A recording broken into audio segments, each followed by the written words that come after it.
অনেকে বলছেন যে শুকিয়ে যাচ্ছে, মানে ওজন আপনি বাড়াতে চাচ্ছেন, ওজন বাড়ানোর জন্য আমরা খুব ভালো একটা পরামর্শ দিয়েছি। আচ্ছা, কোমরের পাশে ব্যথা। আচ্ছা, আসলে ব্যথা তো অনেক কারণ হতে পারে।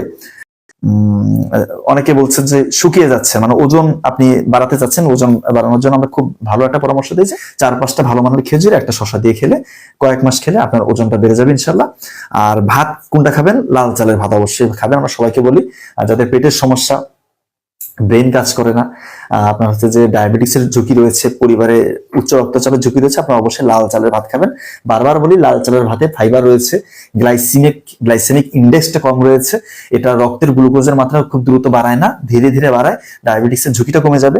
আপনার যারা দীর্ঘদিন ধরে কনস্টিপেশনের সমস্যা ভুগছে, মানে আপনার কোষ্ঠকাঠিন্যের সমস্যা ভুগছে, কোষ্ঠকাঠিন্য ইনশাল্লাহ কমে যাবে।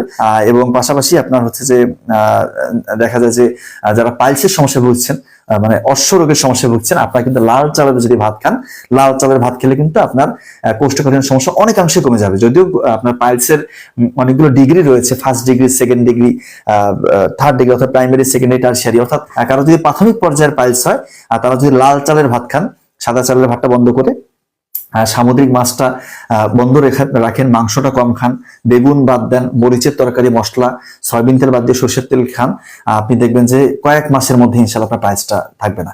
যারা টয়লেটের করার সময় অনেক বেশি পেইন হয়, ব্যথা হয়, যন্ত্রণা হয়, আপনারা কিন্তু এটা ট্রাই করতে পারেন, লাল চালের ভাত খাবেন এবং টক দই খাবেন। টক দই কিন্তু যারা এই যে স্মৃতিশক্তির কথা বলেছেন, স্মৃতিশক্তি কমে যাচ্ছে, আমি বলবো যে এটা যেমন গাটের হেলথের জন্য ভালো, এখানে প্রোবায়োটিক্স রয়েছে এবং গাটের সাথে কিন্তু ব্রেইনের একটা কানেকশন রয়েছে। এর জন্য টক দই খেলে কিন্তু ব্রেইনটাও আপনার অ্যাক্টিভ থাকবে, আপনার ব্রেইনের মানে পেটের যে আমাদের এনভায়রনমেন্টাল, অর্থাৎ আমাদের গাটের যে হেলথ, এটা কিন্তু চমৎকার থাকবে। সো আমি বলবো যে আপনার অবশ্যই আপনার লাল চালের ভাত খাবেন, ঠিক আছে? আচ্ছা, কোমরের পাশে ব্যথা। আচ্ছা, আসলে ব্যথা তো অনেক কারণ হতে পারে, লো ব্যাক পেনের অনেক কারণ রয়েছে। তবে আমি বলবো যে দীর্ঘ সময় যদি কেউ বসে থাকে বা ওয়েট যদি কারো বেশি থাকে, ওজন যদি বেশি হয়, তার কিন্তু অ্যানকাইলোজিং স্পন্ডাইলাইটিস এটা হওয়ার সম্ভাবনা বেড়ে যায়।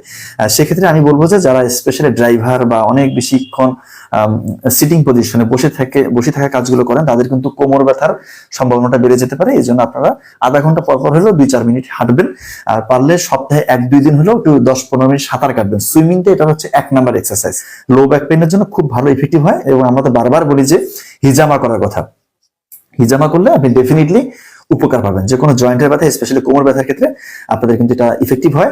এবং অ্যাকিউট যে পেইন, মানে এখনই ব্যথা পেয়েছেন, মানে আজকে টাটকা ব্যথার ক্ষেত্রে আপনারা বরফের সেঁক দিতে পারেন। এবং যাদের দীর্ঘদিন ধরে ব্যথা হয়েছে, আপনারা গরম কোনো কিছু দিয়ে হট ওয়াটার ব্যাগের মধ্যে গরম পানি, কুসুম গরম পানি রেখে ওটা দিয়ে কিন্তু সেঁক দিতে পারেন।